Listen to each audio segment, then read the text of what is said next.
Cambodia fans! Ooh. Hello! I wish that I can speak in Cambodia language, you know. Unfortunately, we can't, but here we go. Cambodians go for the Yutong, making sure that the backlines will not have an easy time. That's a good pick for Cambodia. Yep. They need someone to dive in, going into the backline with the Black Dragon form here. But Digi pick for Philippines nullify all of the CC that Cambodia has. That is both the Divine Judgment from Kaja, as well as the Furious Dive Petrify combo coming in from that Yutong as well, most likely in the hands of Boom. So for the Philippines, they have a good composition. They can go in and out, they can poke from far away, and go for the burst damage as well. The final pick will be the Baxia. So very quick rotations can be expected, but hang on. Wait, so it's gonna be Baxia... EXP. XP? It has to be, right? Yes, enjoy jungler. Joy jungle, Roam, Diggy, and Leslie and Iesf, gold lane and mid lane. So for Cambodia here, it's a mixed bag. If they want to go against the Philippines can take it slow. They have so many poke options here, Iesf, Leslie, and Diggy. But if they want to engage, they have the Baxia as well. And if they kite away, the turtle's poisons from the Baxia will mean that Cambodia is forced to actually walk through a lot of damage. I think Lilia could be the option for Cambodia. And there you go. Lilia pick for Cambodia. Every dive-in hero from Philippines can be melted down by the angry... With everyone being so short range, they need to be walking through a lot of slows per se, and for the Philippines, having the Iesf will be such a big issue. But ladies and gentlemen, let's go straight into the Land of Dawn for game number 2 between Cambodia and the Philippines. Let's check it out. Let's see. Is it gonna be the Cambodia games or is it gonna be a Philippine with 2-0 clean sweep? Hang on, this is a Baxia in the jungle for Del Rosario. It's actually the Fat Up with the Vengeance and the Magic Shop in the EXP lane. Already a bit of a plot twist we're seeing right here. Yeah, interesting. Del Rosario with the Baxia jungler. So it means that Padap, he has chance to win the lane with Boom in the top lane. It's an assassin against a fighter, and on paper it doesn't really make sense, but of course Joy is very, very strong right now. We'll see if the Yutong can match up against the Joy, especially in the early game. But Del Rosario taking as much early game jungle creeps as possible, ensuring that he does have a bit of a lead. OPJ tries to go for the steal, but Villaluna will actually just block him away. And that is a good chunk of damage to OP as well. This is the babysit meta we've come to expect from this Diggy. The babysit coming from Villaluna in the bottom lane, it will make at least Soriano will have a chance to get the first blood in the early minutes. But it's gonna be a problem if there's gonna be a rotation coming from Cambodia here. Meanwhile, Soriano trying to pull OP away here. Ooh, with the flicker that comes from OP. Here comes Del Rosario coming in. OP will be too low. He gets first blooded by Del Rosario. And that is the speed we talked about. That shield unity means that Del Rosario can't be anywhere at any time. And the Cambodians, once again, lose their gold laner. That is not the result they want. Yeah, the rotation is still there coming from Philippines. Meanwhile, Cambodia have to be careful because the Rosario can come anytime that he wants. And now, Rakadap trying to make a Lutu. At least, I really like that there's someone here with the electrifying bits coming from the Padap, trying to giving a poke damage towards Lutu in the top lane. The Fat Up drops the beat, but now zoning everyone away from the turtle pit. Deja tries to do something here, but with the black shoes, he's able to escape, and the Philippines will not chase after getting their objective. They're playing it slow. They understand that the late game is what they're aiming for. Yeah, and now the passive playstyle coming from Cambodia. Meanwhile, trying to pick down the Deja in the mid lane here with a one real-world manipulation coming from Imam. We talked about going passive, but Imam says, never mind, let's go for the kills yet again. And now with the mid laner gone, you can see the pressure building up from the Philippines. They're pushing all the lanes together, and that means that the members from Cambodia will be shown on the map, and that in turn will allow Del Rosario to actually find opportunities where it won't normally be possible. And it even forced Cambodia to at least babysit, do the same thing what Villaluna does with Soriano in the bottom lane here. Ooh, Soriano uses the snipe, but it doesn't really... It wasn't used on the right target, so OP will be able to survive for now. And Villaluna is taking a lot of aggression as T is looking for an opportunity. The time journey is popped in preemptively, but look in the backside. The The pad up goes in. He's suppressed though by T. Pulled under the turret, but he is still going to be surviving with that vengeance as well. Imam with the real weapon collision tries to duel Danger in the back line. He will be able to win that duel. And on the other side, that's also Soriano picking up a kill. The Filipinos strike again. It's a solo kill coming from Imam with the real one manipulation because he knows that there's no black shoes in the hand of Deja. And he knows it. And now, Philippines, they are still dominating in the early minutes. Cambodia, they are seems very lost, especially in the gold lane. They made that play very, very aggressively early on, and they just didn't use the right spells in the right kind of order to actually get full benefit. So it seems very disjointed because of the positioning coming in from the Philippines. Oh, they changed the lane. And now, as you can see, already the turtle has been spawning, and Cambodians seem like they want to try and contest it, but if they stay too long, they are prone to getting poked down, and Del Rosario will scout because he is very, very tanky in the front line, and the Cambodians have no answer as the poke damage coming in from Imam will pressure them. Boom! Goes to the back line though, but the turtle will be taken by Lutu. But at what cost? Del Rosario goes in, and the time journey is popped as well. Boom will be pulled back with the reverse time, but Dappadap seems like he wants to go for something else. With the real manipulation, that is a lot of damage. So the Filipinos will take one as in the top side. The timing is just perfect for Imam with the real world manipulation on the edge of Boom's feet. And look at that, another kill for Philippines in the game number 2. And now, seems that T really need to use that divine judgment perfectly. Maybe going into the top lane could be the answer for Cambodia because the Padap is just by himself in the top lane. And the Padap pops in that vengeance and actually goes just a slight bit back in. He knows he has the mobility to try and make the plays happen. And just like that, 4 members from Cambodia shows on the top side, or at least converges on the top side. And while doing that, the Filipinos have been pushing the other lanes, setting up already for the next objective. And as always, pressuring so much in that mid lane. With the turret taken down in the bottom lane for Philippines, now Soriano can make the rotation. And look at that, there's another real manipulation comes in. Lutu trying to so hard to just going back at Del Rosario with the tortoise poison. Of course, he doesn't want to let Lutu away. And with one shot coming from OP, make sure that the Padap need to recall it away. He must to recall, going back into base. That's a trade of plays in the mid and top side. And the Filipinos definitely come out on top here, taking the mid turret as well.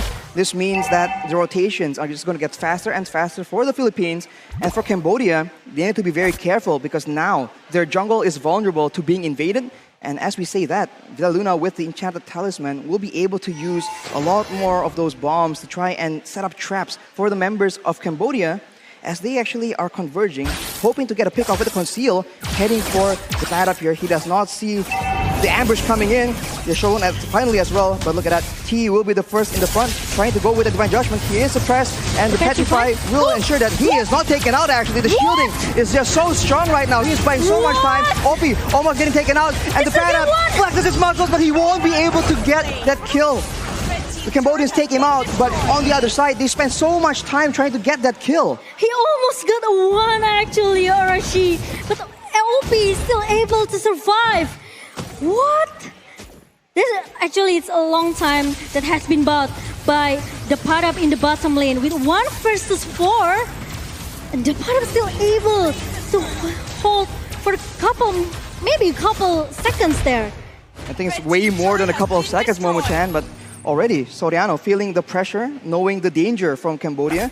They spent so much time and they lost a turtle and a turret in the top side as an exchange. So you can say it might be worth it, but Villaluna actually gets picked up, but whoa, that's a flicker being used by T. I think it's not as planned, and Imam tries to trade back that damage, and now the ultimate from T is no longer available for the side of the Cambodians. The Filipinos might look for something knowing that that is the case.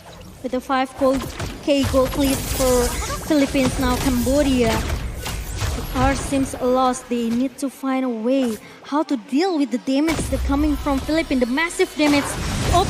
Oh, that's a real manipulation being used by Imam, and the Filipinos will take out T, but at what cost? The pad up just zoning everyone in the back line though. Boom is going solo in the back line. He is way too low. He gets pulled back by the reverse time, and Soriano will take him out as both teams, they dove towards each other, and compared to the Yu Song, you see that the pad up on the Joy actually is able to more decisively zone away the members from Cambodia.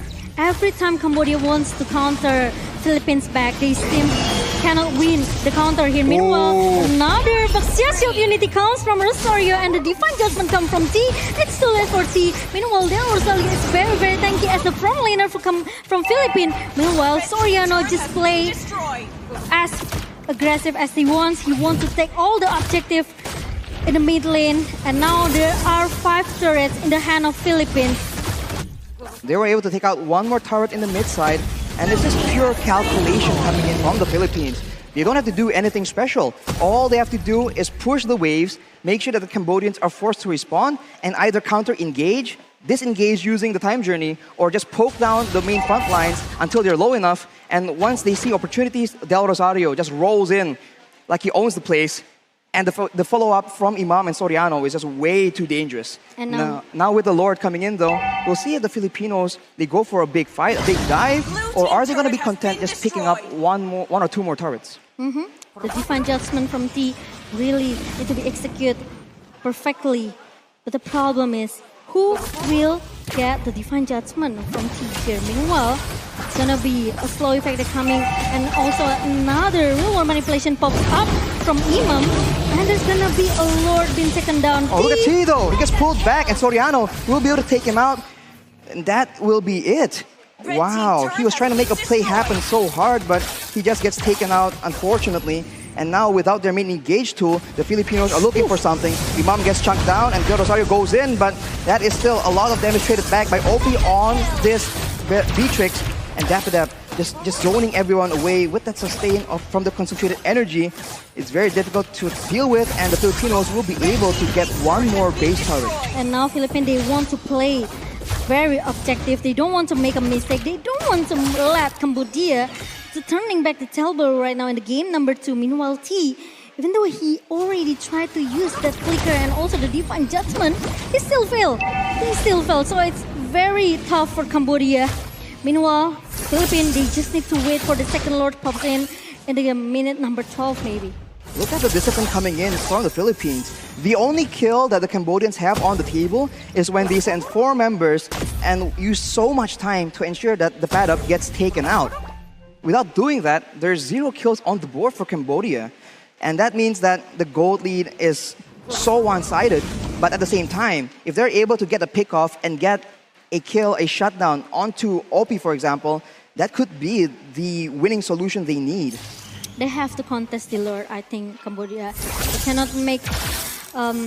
they cannot let Philippines actually get the Lord very free. But now, they're trying to open all of the Del Rosario, though, in the backside of the first person, doing a lot of damage here. He is suppressed and pulled to Divine Judgment, but Boom, on the other hand, gets taken out so low. The Petrify is used as well. It's a trade between Lutu and Del Rosario. Both jungles not there, but the Filipinos are able to take the middle base turret, and they are not done just yet. They will be kiting away, and with all the spells being thrown backwards, the Cambodians cannot contest, but Villa Luna, that is the damage the snipe has in store for them.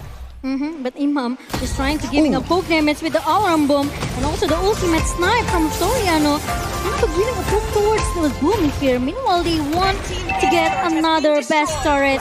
9 turrets in the hand of Philippines, and now the next Lords could be the objective for Philippines to just secure their game number 2.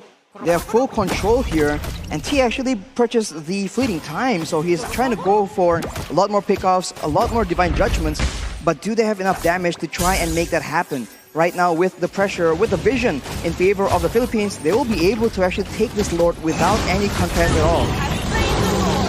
Yeah, I think it's quite dangerous. If Cambodia, they want to try to contest the Lord now, Philippines, they just need to wait. The Lord is going into the mid lane, trying to crush everyone into the base of Cambodia. And now Philippines, they have to play disciplinedly. If they want to secure, if they want to end this game as soon as possible, they have to make sure that Philina and also maybe, especially Soriano, cannot be caught by the member of Cambodia. The main threat for the Philippines right now must be Boom on that Yuzong, diving in the back line, but now he is zoned away by that Rosario alone, and look at the poke damage coming in from Imam. The real-world manipulation is being used, but it's cancelled by the Black Dragon form, but the Pad Up tries to actually punish that play. Divine Judgment is being used, and Soriano survives with a sliver of HP, you can't even see it, and the Filipinos, they're still in the fight though, as Boom tries his best. Divine, the first dive with the Petrify as well won't be enough, as the Filipinos are slowly but surely chugging down, and that will be the Filipinos marching like a boss into the grand finals. They have taken out Cambodia. 2-0 for Philippines against Cambodia in the lower bracket match.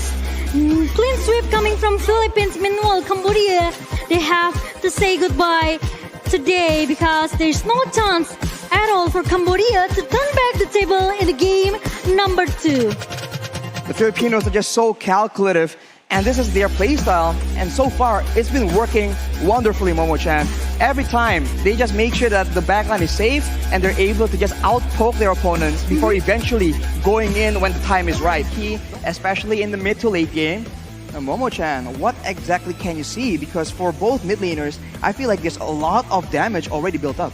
I like the pick that coming from Cambodia. The last 2 picks from Cambodia is it's strong. With this Yuzong pick, can go dive into the back line with the Crimson Strike that actually he has, and also with the Radiant armor, but it's still not enough for Cambodia because they are just too late. With the Lilia pick, it has an early damage here with the burst damage coming from the Angry Gloom, but the problem is there's no aggressive rotation from Cambodia. So Philippines, they just did it. They just make the rotation. Actually, Soriano with the babies coming from Phil Luna with the damage deal 70k as a Digi. It was insane. If you look at the Digi's items, it's Enchanted Talisman and the Divine Glaive. It's what we've come to expect from this aggressive Digi. Villa Luna was on that Impure Rage as well. So that's a lot of damage, a lot of mana to just use it, to just keep poking in that early game. So the utility game is definitely there. But the match MVP will be Soriano from the Philippines on that Leslie. 6-0-6, and actually almost taken out in that final fight, barely surviving with an invisible amount of HP. Yeah, no that at all for Soriano. And we realized now this Leslie could be the prio pick for Soriano in the gold lane, right? So there's no Beatrix, there's no Irrital, there's no Melissa at all. Only Leslie in the hand of Soriano, and it could be a banning coming from Indonesia tomorrow, just to respect this Leslie pick coming from Philippines. It is. You're now rocking with the legendary stunt. And it ain't over until we say it's done.